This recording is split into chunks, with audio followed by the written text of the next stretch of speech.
Assalamualaikum warahmatullahi wabarakatuh.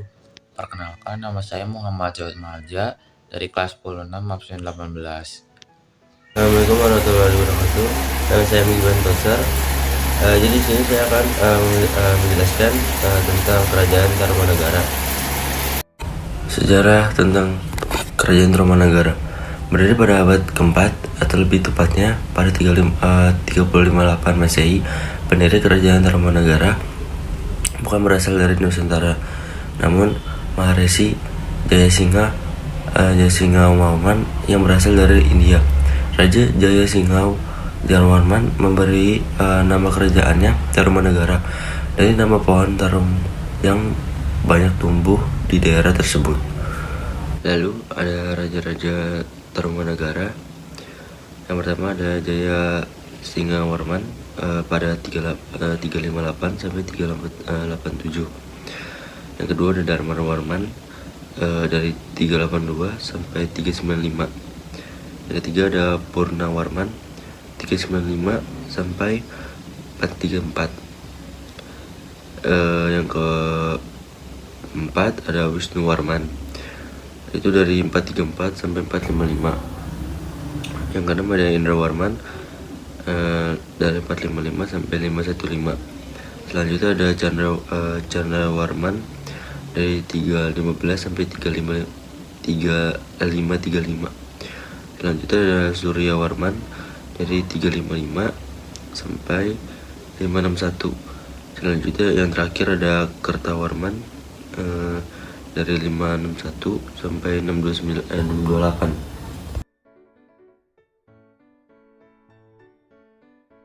Kerajaan Tarumanagara berdasarkan sumber-sumber sejarah tersebut, baik prasasti maupun berita-berita dari Cina, dapatlah diperoleh gambaran bahwa kehidupan kerajaan Tarumanagara pada masa itu berdasarkan prasasti Tugu dapat diketahui mata pencarian penduduknya, yaitu pertanian dan perdagangan.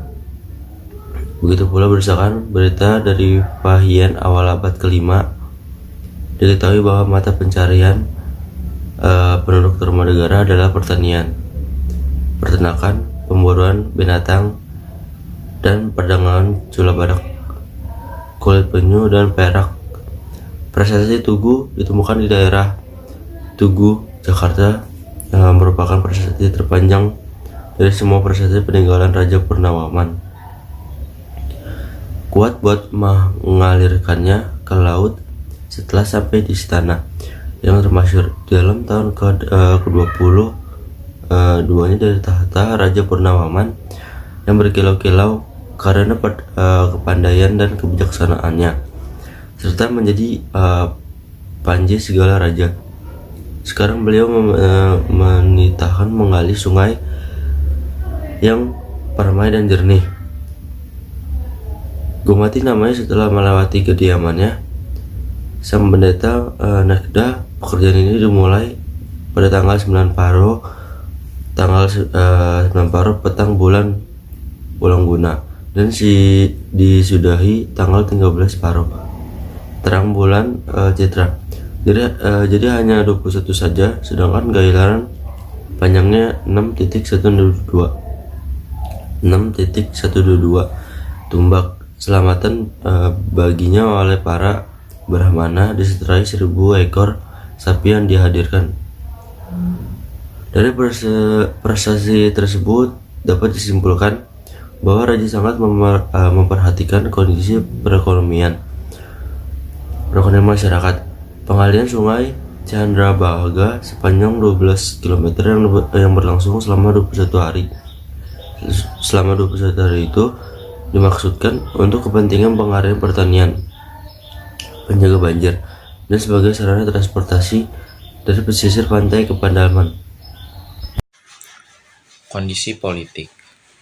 Kerajaan ini didirikan oleh Raja Dirajaguru Jayasinghawarman. Kerajaan ini mengalami masa keemasan pada masa Raja Purnawarman.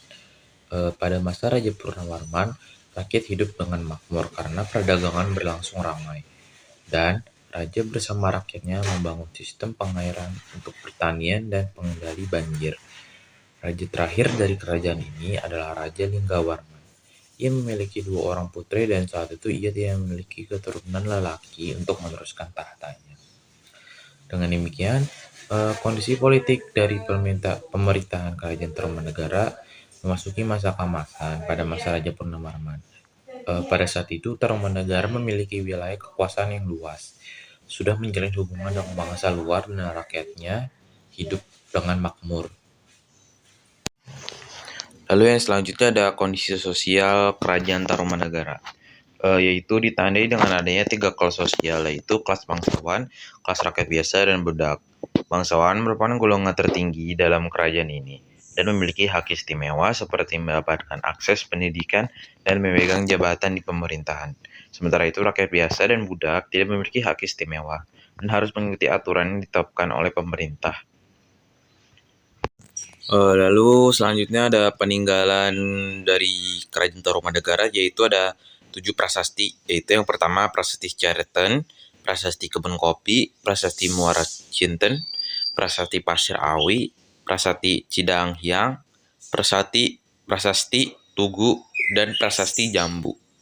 Yang selanjutnya ada pengaruh dari keberadaan Kerajaan Tarumanegara pada masa kini dan dapat dilihat dari banyak aspek. Di antaranya sebagai tempat wisata sejarah, bekas peninggalan Kerajaan Tarumanegara seperti Candi Batu Jaya di Karawang, Jawa Barat, menjadi destinasi wisata sejarah yang menarik bagi wisatawan lokal maupun mancanegara. Yang kedua ada pengaruh budaya. Kehadiran Kerajaan Tarumanegara memiliki pengaruh besar pada budaya Indonesia, terutama dalam bahasa dan aksara. Bahasa Sunda yang merupakan bahasa asli di wilayah Kerajaan Tarumanegara masih digunakan hingga kini dan menjadi salah satu bahasa penting di Indonesia. Yang ketiga ada pengaruh politik. Konsep kerajaan sebagai bentuk pemerintahan yang diwarisi dari Kerajaan Tarumanegara masih terlihat dalam sistem pemerintahan Indonesia saat ini.